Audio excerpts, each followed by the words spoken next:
வணக்கங்க. என்னோட பேர் பார்த்தீங்கன்னா கிருஷ்ணவேணி. கோயம்புத்தூர்லேருந்து வந்திருக்கிறேங்க. புதிய தலைமுறை மூலியமா நான் இந்த ஸ்டால் புக் பண்ணி நான் இங்க வந்திருக்கேன். இது என்னன்னு பார்த்தீங்கன்னா, என்னோட ப்ராடக்ட் பார்த்தீங்கன்னா, மொடவாட்டுக்கால் சூப் பவுடரு. இதில நம்ம தோசை மாவும் இதில கலக்கி நம்ம யூஸ் பண்ணிக்கலாம். நம்ம சூப்பாவும் வச்சு குடிச்சுக்கலாங்க. இதனால என்ன யூஸ்ன்னு பார்த்தீங்க அப்படின்னா, ஷோல்டர் பெயினு, நம்மளுக்கு இடுப்பு வலி, கால் வலி, முட்டி வலி இந்த மாரி எல்லாம் பெரியவங்கலேருந்து குழந்தை வரைக்கும் எல்லாருமே யூஸ் பண்ற மாரி ஹெர்பலா தான் நம்ம தயாரிச்சு குடுத்துட்டுருக்கோம்.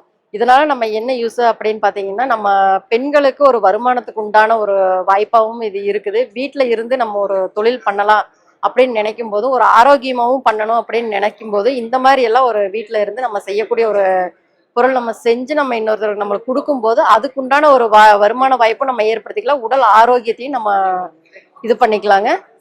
முடிஞ்ச வரைக்கும் எல்லாரும் இந்த மாரி யூஸ் பண்றதுக்கு பாருங்க.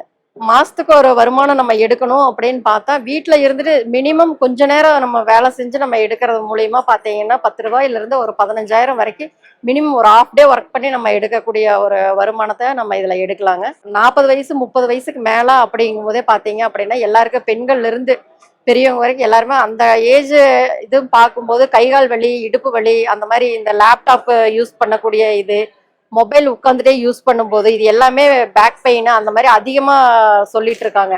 அந்த ஒரு இது மூலியமா நாங்க இந்த மாதிரி ஒரு பொருள் தயாரிச்சு கொடுக்கலாம் அப்படிங்கிற ஒரு அறிமுகப்படுத்தி வச்சிருக்கிறேங்க. இதனால எல்லாருக்குமே யூஸ் ஆகணும்னு நான் விருப்பப்படுறேங்க. வணக்கம். நாங்க சுங்கோசத்திரம் பக்கத்துல இருக்க மதுரமங்கலம்ன்ற கிராமத்துல இருந்து வந்திருக்கோம். ட்ரீம்ஸ் ஃபவுண்டேஷன்ல இருந்து எங்களுக்கு ட்ரைனிங்ஸ் கொடுத்தாங்க. சிறுதானிய உணவு முறை ஸ்நாக்ஸ் பத்தி ஒரு 5 வீக்ஸ் கிட்ட ட்ரைனிங் கொடுத்தாங்க. இதை எல்லா இடமும் கொண்டு போய் சேர்க்கணுன்றதுக்காக நாங்க ஒரு குழுவா சேர்ந்து வீட்லயே செஞ்சு ப்ராக்டிஸ் பண்ணிட்டு இருக்கோம். இப்பதான் ஃபர்ஸ்ட் ஸ்டால் இங்க வச்சிருக்கோம் எஸ்ஆர்எம்ல. இது எங்களோட ஃபர்ஸ்ட் ஸ்டாலு. நாங்க வேற எங்கேயுமே பண்ணல. இது எல்லாமே மில்லட்ஸ், குதிரவாளி, அப்புறம் ராகி, கம்பு இது எல்லாமே சேர்த்து மிக்சர், முறுக்கு, லட்டு அது மாதிரி செஞ்சுட்டு வரோம். ப்ரௌனி, சாக்லேட் இது எல்லாமே வெள்ளை சக்கரை இல்லாத கருப்பட்டி, நாட்டு சக்கரை, வெல்லம் இது மட்டுமே யூஸ் பண்ணி செஞ்சுட்டு வரோம். அதே மாதிரி எண்ணெயுமே கடலை எண்ணெய் மட்டுமே திரும்ப திரும்ப ரீயூஸ் பண்ணாத பண்ணிட்டு வரோம். எங்களுக்கு ஃபர்ஸ்ட் ஸ்டால் கொடுத்ததுக்கு தேங்க்ஸ்.